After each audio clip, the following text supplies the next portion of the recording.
Assalamualaikum warahmatullahi wabarakatuh. Halo teman-teman, jumpa lagi nih kita di konten pembelajaran bersama Amel. Kali ini Amel mau mengajak teman-teman nih untuk membedah suatu cerpen yang berjudul 3 butir kurma per kepala karya Yusriza KW, yang mana pada video sebelumnya kita sudah membahas terkait dengan tema, amanat, dan gaya bahasa yang terdapat di dalam cerpen ini. Sekarang kita lanjutkan ya, fokus analisis kita terkait 4 unsur intrinsik sebagai lanjutan dari analisis yang kemarin. Yang pertama kita bahas mengenai tokoh. Apakah teman-teman di sini tahu apa itu tokoh? Jika tidak tahu, simak video ini sampai habis ya.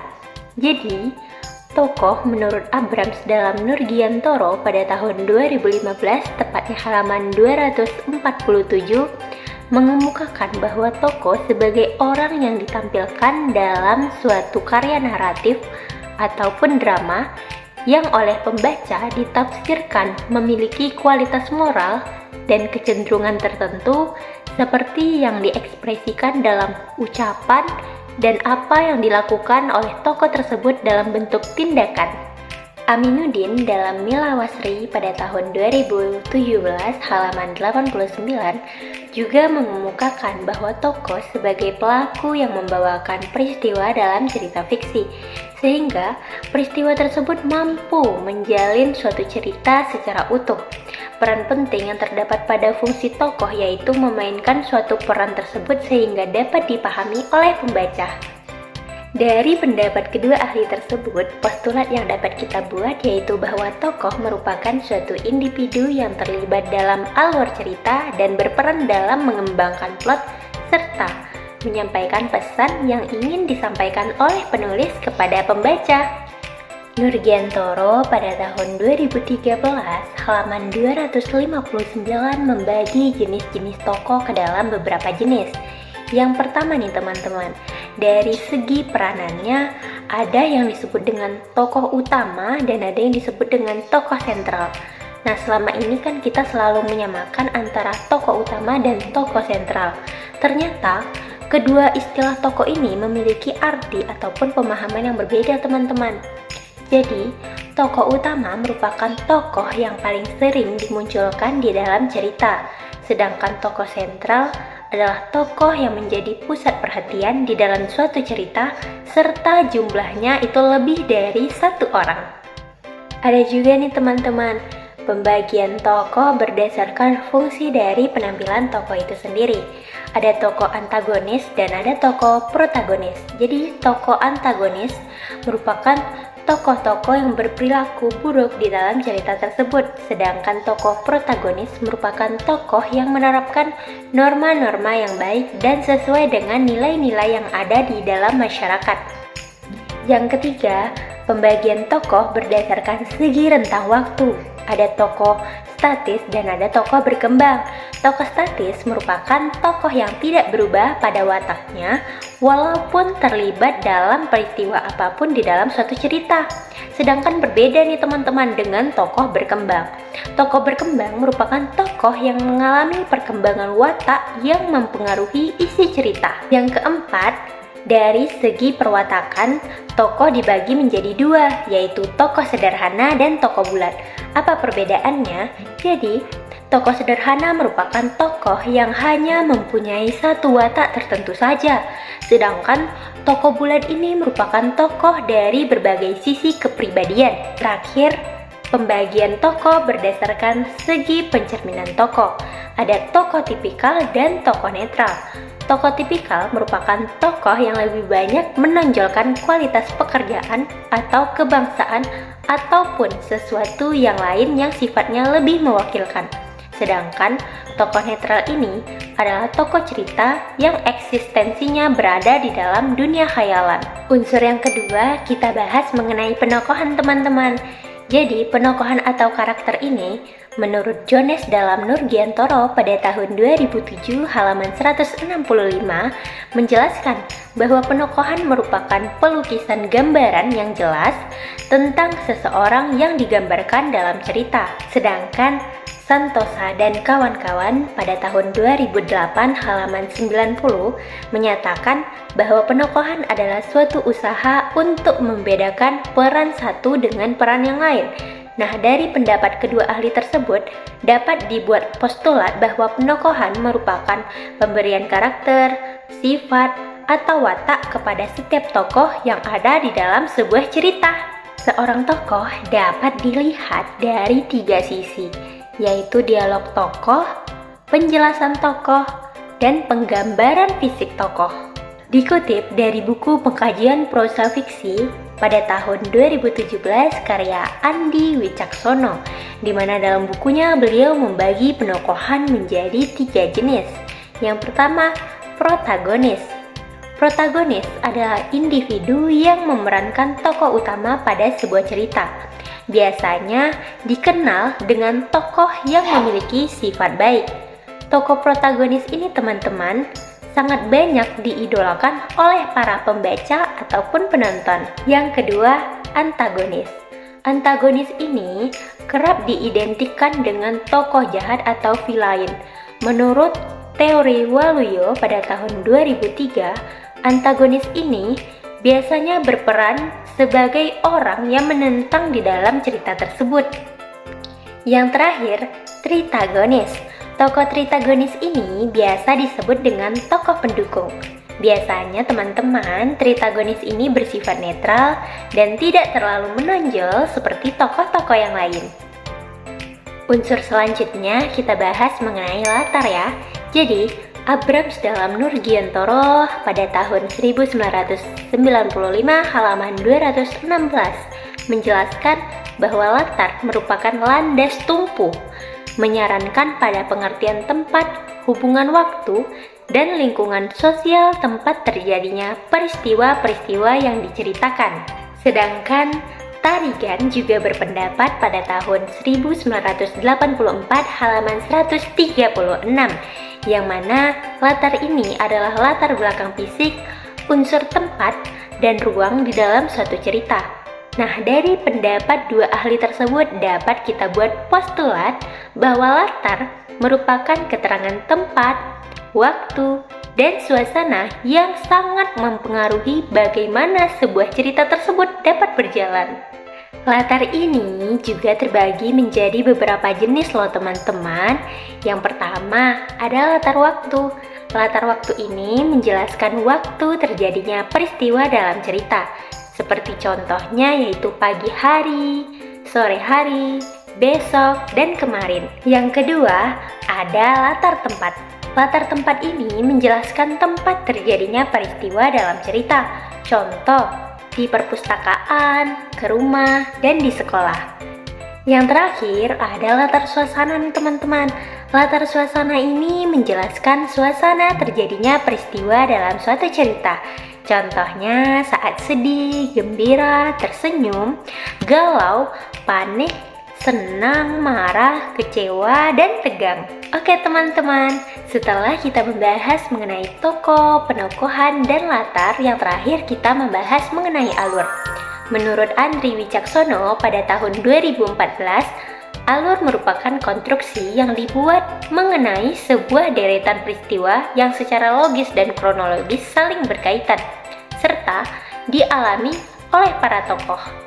Stanton pada tahun 1965 juga berpendapat nih teman-teman bahwa alur sebagai urutan kejadian di mana setiap kejadian itu dihubungkan secara sebab akibat. Dari pendapat kedua ahli tersebut dapat kita buat postulat nih teman-teman bahwa alur sebagai rangkaian peristiwa yang dirangkai sedemikian rupa dari awal sampai dengan akhir dalam sebuah cerita. Artinya, alur ini terbentuk oleh hubungan sebab akibat dan tersusun secara kronologis. Alur ini juga terbagi menjadi beberapa jenis loh teman-teman. Yang pertama, alur maju, merupakan alur yang tersusun secara dinamis mulai dari tahap awal hingga dengan akhir. Jika dianalogikan yaitu A, B, C, D, E. Yang kedua, alur mundur. Alur flashback ini di mana penulis mengajak pembaca ataupun penonton untuk mengetahui akhir ceritanya terlebih dahulu. Yang ketiga, ada alur bolak-balik. Alur bolak-balik ini merupakan gabungan dari alur maju dan alur mundur, di mana penulis pada awalnya menyajikan cerita secara urut. Kemudian, penulis menceritakan kembali nih kisah masa lalu dari sang tokoh. Yang keempat, ada alur pusar. Alur ini adalah alur yang tidak terfokus pada waktu, namun lebih terpusat pada peristiwa di dalam cerita. Yang terakhir, ada yang dikenal dengan istilah anti alur. Apa sih anti alur itu? Jadi, anti alur ini bukan berarti tidak ada alur, namun anti alur ini bisa ditafsirkan sebagai alur yang tidak bisa ditebak dalam suatu karya sastra. Oke teman-teman, itulah tadi gambaran umum mengenai tokoh, penokohan, latar, dan alur. Sekarang kita coba yuk memasukkan teori-teori berikut ke dalam analisis sebuah cerpen 3 butir kurma per kepala karya Yusrizal KW. Cerpennya dapat teman-teman baca pada link berikut. Oke teman-teman, setelah kita menganalisis cerpen 3 butir kurma per kepala karya Yusrizal KW, didapatkan hasil analisis yaitu di dalam cerpen ini terdapat 3 tokoh yang dapat kita identifikasi. Yang pertama, Pak Ayub. Pak Ayub adalah tokoh utama dalam cerpen ini. Dia adalah seorang perantau dari kampung yang telah tinggal di rantau selama 15 tahun.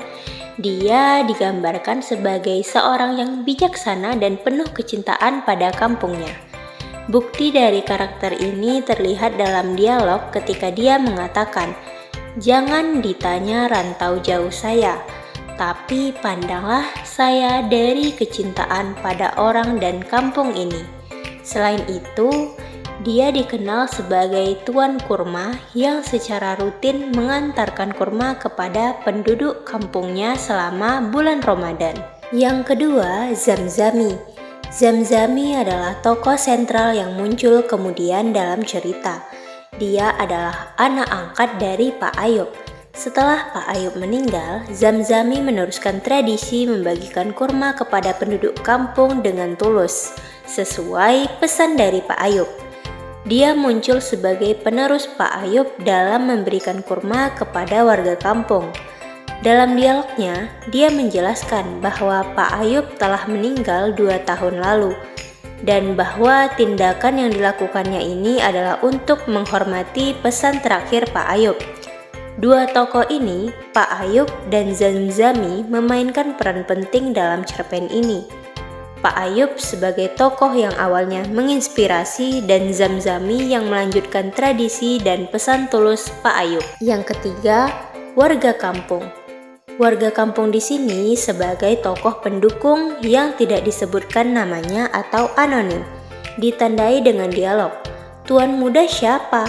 Siapa yang menyuruh mengantarkan kurma 3 buah per kepala ke tempat kami?" tanya kami beramai-ramai. Selanjutnya yaitu penokohan dalam cerpen 3 butir kurma per kepala karya Yusrizal KW. Pak Ayub digambarkan sebagai tokoh protagonis dalam cerpen ini. Bukti dalam dialog yaitu, "Pandanglah saya dari kecintaan pada orang dan kampung ini. Walau cuma bisa kasih kurma, itu indah sekali." Ia digambarkan sebagai sosok yang bijaksana dan penuh kecintaan pada kampung tersebut. Dialog tersebut menekankan pentingnya memberi dengan tulus, menunjukkan peran positifnya dalam cerita. Sedangkan tokoh Zamzami digambarkan sebagai tokoh tritagonis. Bukti di dalam dialog yaitu, "Pak Ayub berpesan ke saya agar setiap Ramadan paling tidak sekali untuk membagi-bagikan kurma ke dusun ini." Zamzami muncul sebagai karakter yang membawa kurma dan menggantikan peran Pak Ayub setelah kematian Pak Ayub. Zamzami mewakili kebaikan dan kepedulian dalam cerita. Selain itu, warga kampung juga digambarkan sebagai tokoh netral yang menunggu kedatangan Pak Ayub. Sedangkan untuk peran antagonis tidak terdapat di dalam cerpen ini. Dalam cerpen ini, tidak ada karakter antagonis yang secara eksplisit ditunjukkan dalam dialog.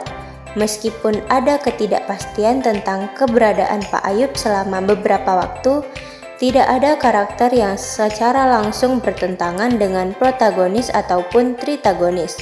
Perlu diperhatikan bahwa cerita ini lebih fokus pada nilai-nilai kebaikan, kepedulian, dan tradisi yang dilestarikan oleh karakter seperti Pak Ayub dan Zamzami daripada menghadirkan antagonis. Nah teman-teman, adapun alur dalam cerpen 3 butir kurma per kepala karya Yus Rizal KW yaitu alur maju.